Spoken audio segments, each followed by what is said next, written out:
Capítulo 10. El agua clara, el alimento de la vida creativa. La creatividad cambia de forma. En determinado momento tiene una forma y al siguiente tiene otra. Es como un espíritu deslumbrador que se nos aparece a todos, pero que no se puede describir, pues nadie se pone de acuerdo acerca de lo que ha visto en medio de aquel brillante resplandor. ¿Son el manejo de los pigmentos y los lienzos, o los desconchados de la pintura y el papel de la pared unas pruebas de su existencia? ¿Qué tal el papel y la pluma? ¿Los macizos de flores que bordean la calzada del jardín o la construcción de una universidad? Sí, por supuesto. ¿Planchar bien un cuello de una camisa? ¿Organizar una revolución? También. ¿Tocar amorosamente las hojas de una planta? ¿Concertar el acuerdo de tu vida? Cerrar el telar, encontrar la propia voz, amar bien a alguien, también. Sostener en brazos el cálido cuerpo de un recién nacido, educar a un niño hasta la edad adulta, ayudar a una nación a levantarse, también. Cuidar el matrimonio como el vergel que efectivamente es, excavar en busca del oro de la psique, encontrar una palabra hermosa, confeccionar una cortina de color azul, todo eso es fruto de la vida creativa. Todas estas cosas pertenecen a la mujer salvaje, al río bajo el río que fluye incesantemente hacia nuestra vida. Algunos dicen que la vida creativa está en las ideas y otros dicen que está en las obras. En la mayoría de los casos da la impresión de encontrarse en un ser sencillo. No es la virtud, aunque eso está muy bien. Es el amor, es amar algo, tanto si es una persona como si es una palabra, una imagen, una idea, la tierra o la humanidad, hasta el extremo de que todo lo que se pueda hacer con lo sobrante sea una creación. No es cuestión de querer, no es un acto individual de voluntad, es simplemente algo que se tiene que hacer. La fuerza creativa discurre por el terreno de nuestra psique buscando los huecos naturales, los arroyos que existen en nosotras. Nosotras nos convertimos en sus tributarios, en sus cuencas, somos sus estanques, sus charcos, sus corrientes y sus santuarios. La fuerza creativa salvaje discurre por los techos que tengamos, por los innatos y por lo que nosotras cavamos con nuestras propias manos. No tenemos que llenarlos, solo tenemos que construirlos. En la tradición arquetípica se tiene la idea de que si alguien prepara un lugar psíquico especial, el ser, la fuerza creativa, la fuente del alma se enterará y se abrirá camino hacia él y establecerá en él su morada. Tanto si esta fuerza es convocada por el bíblico sigue adelante y prepara un lugar para el alma, como si lo es por una voz que, como en la película Field of Dreams, en la que un campesino oye una voz que lo insta a construir un campo de gol para los espíritus de los jugadores difuntos, le dice: si lo construyes, ellos vendrán. El hecho de preparar un lugar adecuado propicia la venida de la gran fuerza creativa. En cuanto a este gran río subterráneo encuentra sus estuarios y sus brazos en nuestra psique, nuestra vida creativa se llena y se vacía. Sube y baja en las distintas estaciones exactamente igual que un río salvaje. Estos ciclos dan lugar a lo que las cosas se hagan, se alimenten, decaigan y mueran a su debido tiempo una y otra vez. La creación de algo en un punto determinado del río alimenta a los que se acercan a él, a las criaturas que se encuentran corriente abajo y a las del fondo. La creatividad no es un movimiento solitario. En eso estriba su poder. Cualquier cosa que toque, quien quiera que la oiga, la vea o la perciba, lo sabe y se alimenta. Es por eso por lo que la contemplación de la palabra, La imagen o la idea creativa de otra persona nos llena y nos inspira en nuestra propia labor creativa. Un solo acto creativo tiene el poder de alimentar a todo un continente. Un acto creativo puede hacer que un torrente traspase la piedra.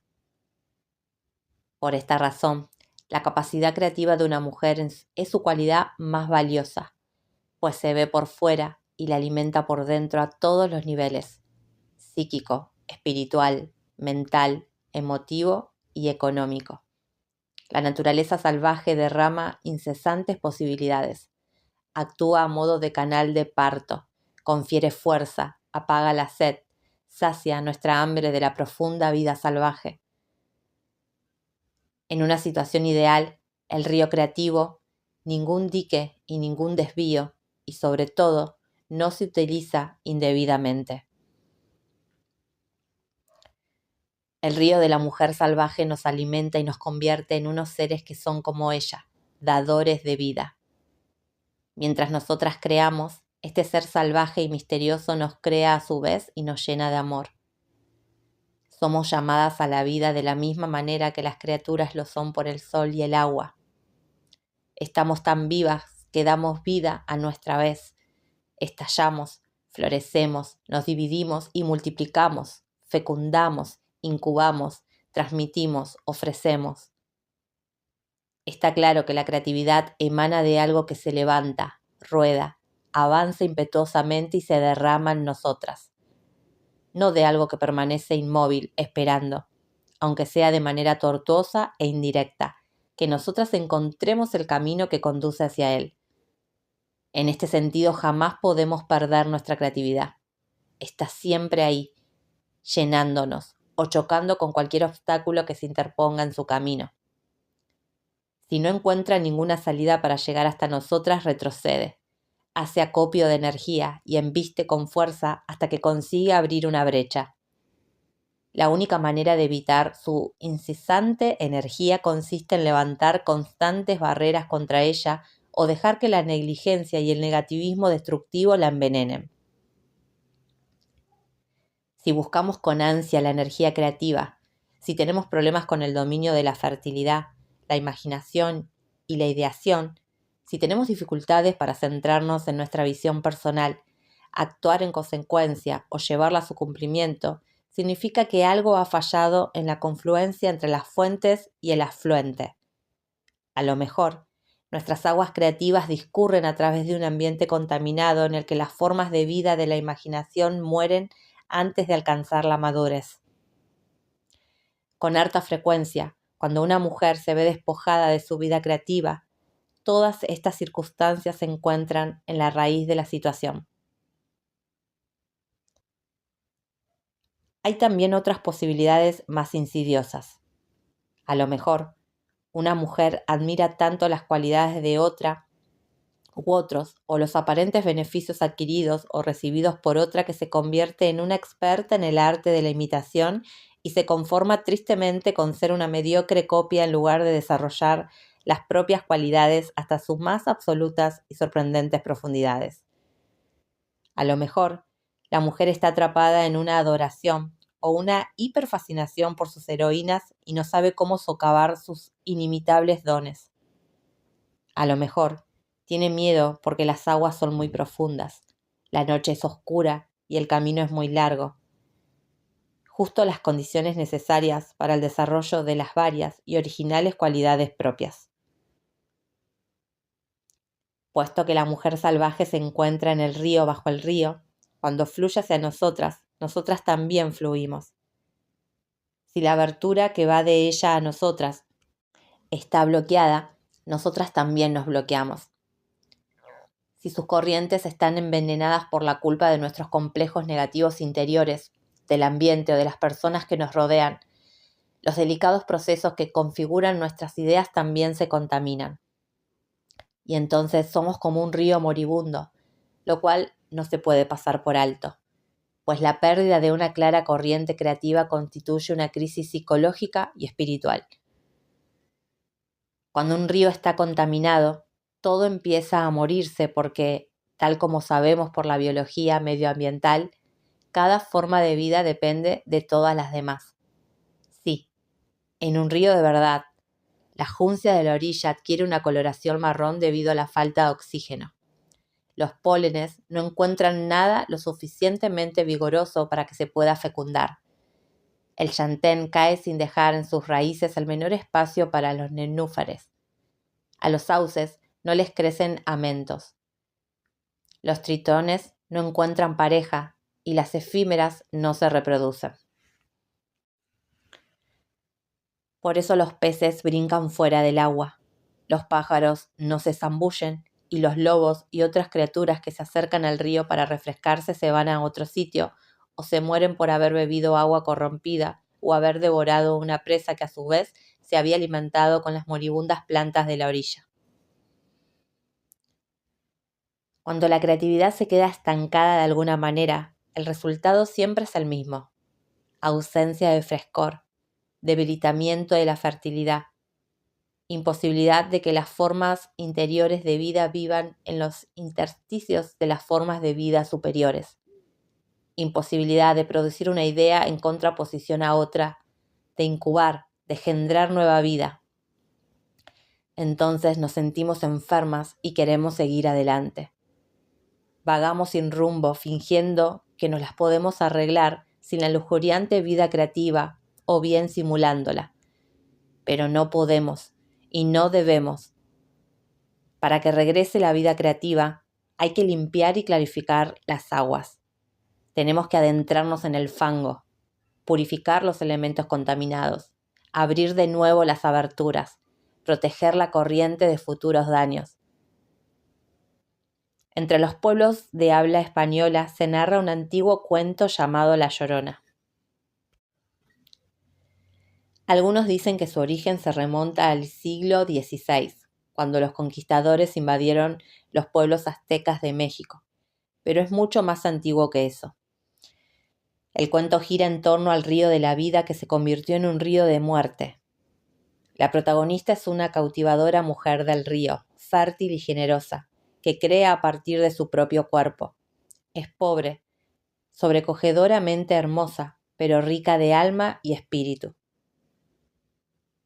La Llorona es un cuento muy extraño, pues sigue evolucionando a través del tiempo como si tuviera una vida interior propia, como una gigantesca duna móvil de arena que avanza por el territorio, devora cualquier cosa que se le ponga por delante y construye con ella y encima de ella hasta que la tierra se convierte en parte de su propio cuerpo.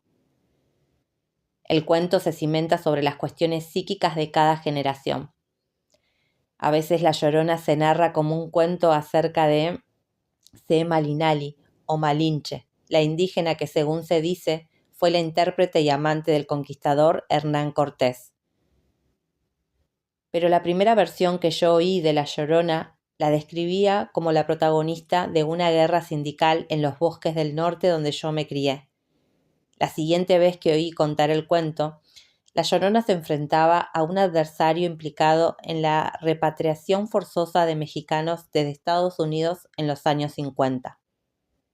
En el sudoeste me contaron distintas versiones del cuento, una de ellas perteneciente a los campesinos de la antigua concesión territorial española, quienes aseguraban que la protagonista había participado en las guerras de las concesiones territoriales de Nueva México y era una pobre pero hermosa hija de un español de la que se aprovechó un acaudalado constructor. Después está la versión de los fantasmas. La Llorona va gimiendo de noche por un estacionamiento de caravanas. La de la prostituta enferma de sida, La Llorona, que ejerce su oficio en la Tow River de Austin. Pero la versión más sorprendente me la contó un niño. Primero les relataré la línea argumental de los grandes cuentos de La Llorona y después el asombroso sesgo del cuento. La Llorona. Un rico hidalgo corteja a una pobre pero hermosa mujer y se gana su afecto. Ella le da 2 hijos, pero él no se digna casarse con ella. Un día él le anuncia que regresa a España para contraer matrimonio con una acaudalada dama elegida por su familia y que se llevará a sus hijos. La joven enloquece de dolor y actúa con los gritos y aspaviamientos propios de las locas. Le araña el rostro, se araña el suyo, le rasga la ropa y se rasga la suya. Toma a sus hijitos, corre con ellos al río y los arroja al agua. Los niños se ahogan. La Llorona cae desesperada de rodillas en la orilla del río y se muere de pena. El hidalgo regresa a España y se casa con la rica. El alma de la Llorona asciende al cielo. Allí, el guardián de la entrada le dice que puede ir al cielo, pues ha sufrido mucho, pero no podrá entrar hasta que recupere las almas de sus hijos en el río. Y por esta razón, hoy se dice que la Llorona recorre la orilla del río con su largo cabello volando al viento e introduce los largos dedos en el agua para buscar en el fondo a sus hijos.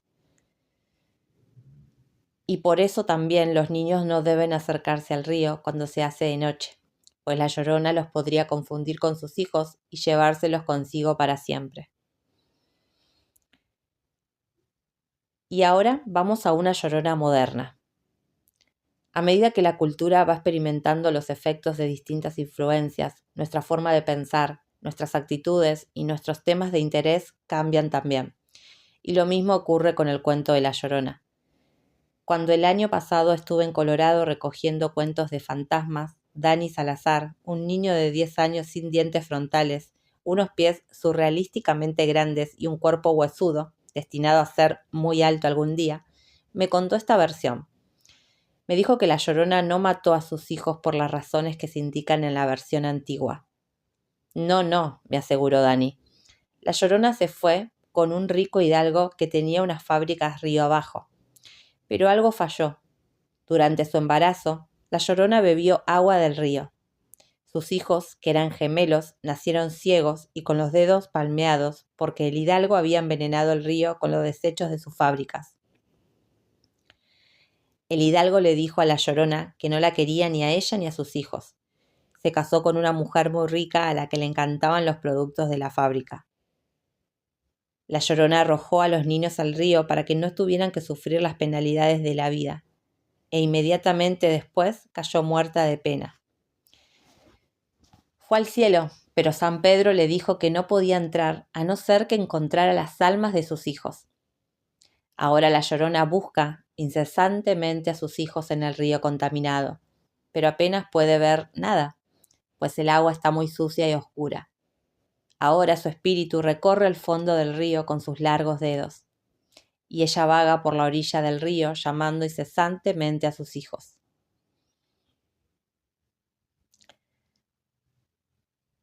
La contaminación del alma salvaje. La Llorona pertenece a la categoría de cuentos que la cantadora y las cuentistas de nuestra familia llaman temblones, es decir, cuentos que producen escalofríos. No cabe duda de que son entretenidos, pero su propósito es el de provocar en los oyentes un estremecimiento de conciencia que los lleve a la reflexión, la meditación y la acción. Cualquiera que sean los motivos de los cambios que se hayan introducido en el relato a lo largo del tiempo, el tema central sigue siendo el mismo: la destrucción de lo femenino fértil. Tanto si la contaminación de la belleza salvaje se produce en el mundo interior como si ocurre en el mundo exterior. La contemplación de lo que sucede resulta dolorosa. A veces en la cultura moderna consideramos que lo uno es mucho más devastador que lo otro, pero ambas cosas son igualmente de graves. Aunque yo a veces cuento las dos versiones de este relato en otros contextos, cuando la narración se interpreta como una metáfora del deterioro de la corriente creativa, el hecho de comprenderlo provoca en todo el mundo, tanto en los hombres como en las mujeres, un hondo estremecimiento. Si vemos en este cuento el reflejo del estado de la psique de una mujer individual, comprenderemos muchas cosas acerca del debilitamiento y el malo logro del proceso creativo de una mujer. Como en otros cuentos que terminan mal, la narración sirve para enseñarle a la mujer lo que no tiene que hacer y cómo retratarse de las elecciones equivocadas para poder reducir el impacto negativo. Por regla general, siguiendo el rumbo psicológico contrario al elegido por la protagonista del cuento, podemos aprender a capear el temporal en lugar de ahogarnos en él. El cuento utiliza la metáfora de la bella mujer y del puro río de la vida para describir el proceso creativo femenino en su estado normativo. Pero aquí, cuando se entremezclan con un ánimo destructivo, tanto la mujer como el río se deterioran. Y entonces la mujer cuya vida creativa está menguando experimenta como la llorona una sensación de envenenamiento y deformación y un deseo de matarlo todo. Posteriormente se ve empujada a una búsqueda aparentemente interminable entre las ruinas de su antiguo potencial creativo. Para enderezar la ecología psíquica de la mujer, el río se tiene que volver a limpiar. No es la calidad de nuestros productos creativos lo que nos interesa en este cuento, sino el reconocimiento individual del valor de las propias facultades y los métodos necesarios para poder cuidar de la vida creativa que las rodea.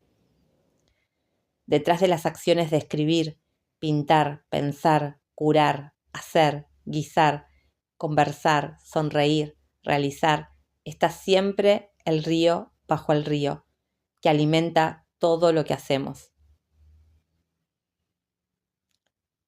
En la simbología, las grandes extensiones de agua representan el lugar en el que se cree que tuvo origen la vida. En el sudoeste hispano de Estados Unidos, el río simboliza la capacidad de vivir auténticamente. Se le llama la madre grande, la mujer grande cuyas aguas discurren no solo por las acequias y los lechos de los ríos, sino que también se derraman sobre los cuerpos de las mujeres cuando nacen sus hijos. El río se ve como la gran dama que pasea por la tierra con una holgada falda azul y plata y a veces oro, que se tumba en el suelo para fertilizarlo. Algunas de mis viejas amigas del sur de Texas dicen que el río Grande jamás podría ser un río macho, sino que es un río hembra. ¿Qué otra cosa podría ser un río?, dicen entre risas, sino la dulce acequia entre los muslos de la tierra. En el norte de Nuevo México, cuando hay tormenta o viento, cuando se produce una repentina inundación, se habla del río como si éste fuera una mujer sexualmente excitada que en su ardor se apresura a tocar todo lo que puede para hacerlo crecer. Vemos, por tanto, que en este caso el río simboliza una forma de generosidad femenina que estimula, excita y apasiona. Los ojos de las mujeres se encienden cuando crean. Sus palabras cantan alegremente, sus rostros resplandecen de vida y hasta parece que se intensifica el brillo de su cabello. La idea las excita, las posibilidades las estimulan, el pensamiento las apasiona, y al llegar a este punto, tal como ocurre con el gran río, tienen que fluir sin interrupción por su incomparable camino creativo. Eso es lo que hace que las mujeres se sientan satisfechas. Y esta es la situación del río que vivió la Llorona antes de que tuviera lugar la destrucción. Pero a veces, como en el cuento, la vida creativa de una mujer es confiscada por algo que quiere hacer, por cosas pertenecientes al ego y exclusivamente para el ego, unas cosas que no poseen valor espiritual duradero. A veces, las presiones de la cultura a la que pertenece la mujer dicen que sus ideas creativas son inútiles, que nadie las querrá, que de nada sirve que siga adelante. Eso es una contaminación. Es como verter plomo al cauce del río. Eso es lo que envenena a la psique. La satisfacción del ego es permisible e importante en sí misma. Pero lo malo es que el hecho de vomitar los complejos negativos ataca toda la frescura, la novedad, el potencial, el carácter recién nacido, las cosas en fase de crisálida, la laguna y también lo que está en fase de crecimiento, lo viejo y lo venerado.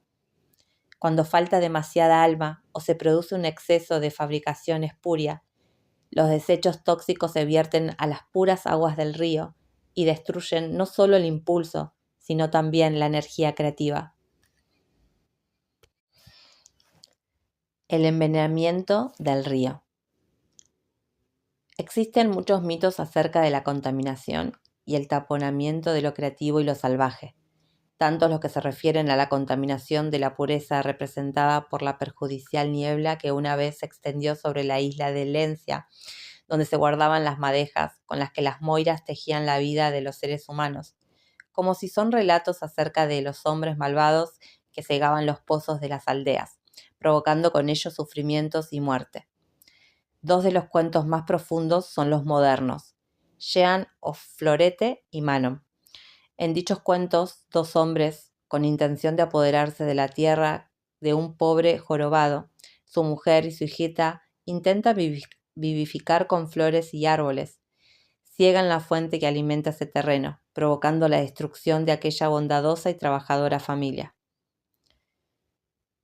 El efecto más común de la contaminación en la vida creativa de las mujeres es la pérdida de la vitalidad, lo cual destruye la capacidad de una mujer de crear ahí afuera, en el mundo. Aunque en los ciclos de lo saludable vida creativa de una mujer hay veces en que el río de la creatividad desaparece durante algún tiempo bajo tierra, algo se desarrolla a pesar de todo. Entonces incubamos. La sensación es muy distinta de la que se produce una crisis espiritual. En un ciclo natural puede haber inquietud e impaciencia, pero jamás se experimenta la sensación de que el alma salvaje se está muriendo. Podemos establecer la diferencia examinando nuestras expectativas. Aunque nuestra energía creativa esté paralizada por una larga incubación, nosotras seguimos esperando con ansia el resultado. Percibimos los crujidos y las vibraciones de esta nueva vida que da vueltas y zumba en nuestro interior. No nos sentimos desesperadas, nos embestimos ni agarramos ávidamente. En cambio, cuando la vida creativa se muere porque no cuidamos la salud del río, la situación es muy distinta. Entonces sentimos exactamente lo mismo que el río moribundo. Experimentamos pérdida de energía y nos sentimos cansadas. Nada se arrastra, nada es fangoso, nada deja hojas, nada se enfría ni se calienta. Nos volvemos espesas y lentas en un sentido negativo y estamos envenenadas por la contaminación o por una acumulación de tareas atrasadas y un estancamiento de todas nuestras riquezas. Todo parece contaminado, turbio y tóxico. ¿Cómo se puede haber contaminado la vida creativa de una mujer? Toda esta embarradura de la vida creativa invade las 5 fases de la creación: la inspiración, la concentración, la organización, la puesta en práctica y el mantenimiento. Las mujeres que han perdido una o más fases dicen que no se les ocurre nada nuevo, útil o empático. Se distraen muy fácilmente con aventuras amorosas, demasiado trabajo, demasiados juegos, demasiado cansancio o temor al fracaso.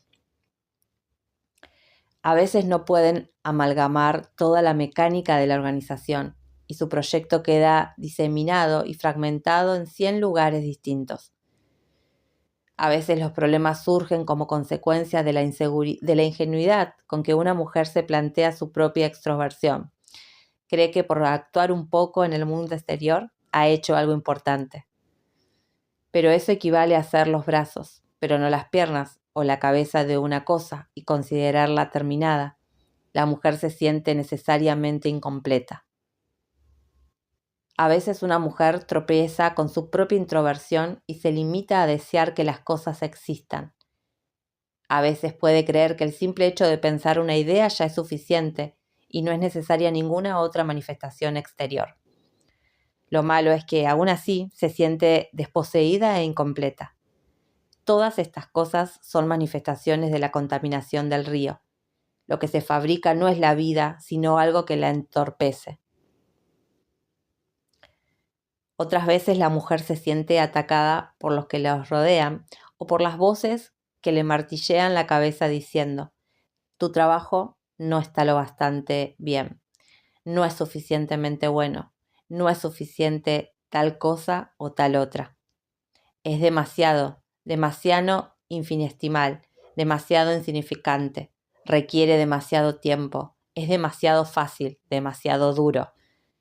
Todo eso es como verter cadmio a las aguas del río. Hay otro cuento que describe el mismo proceso, pero utiliza otro simbolismo.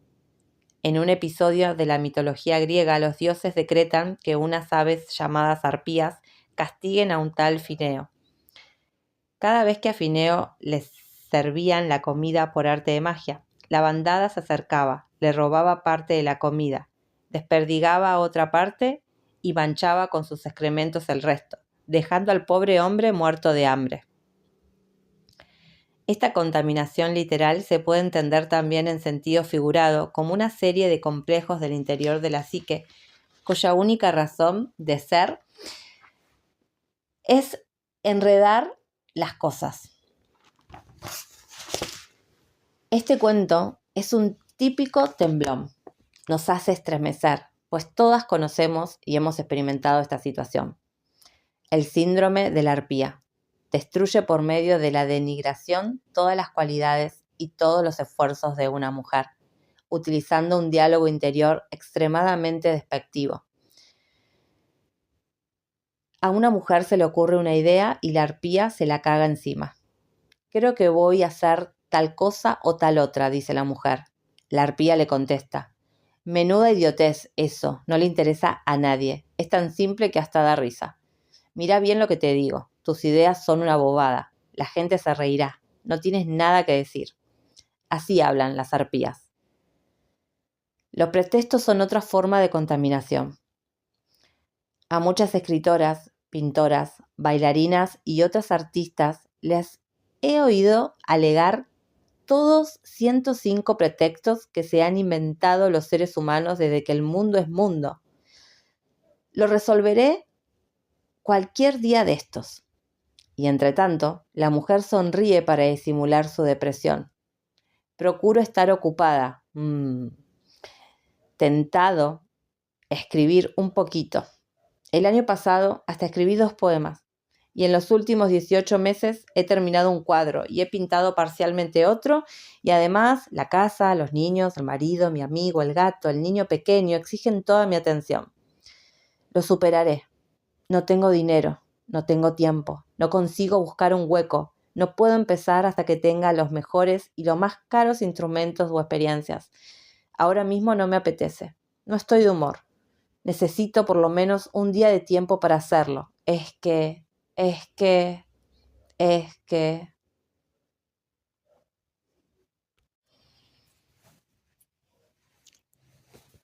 El incendio del río.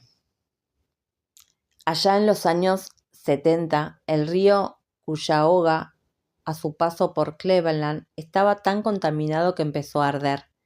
La corriente creativa contaminada puede estallar de repente por un incendio tóxico que no solo queme el combustible de la basura,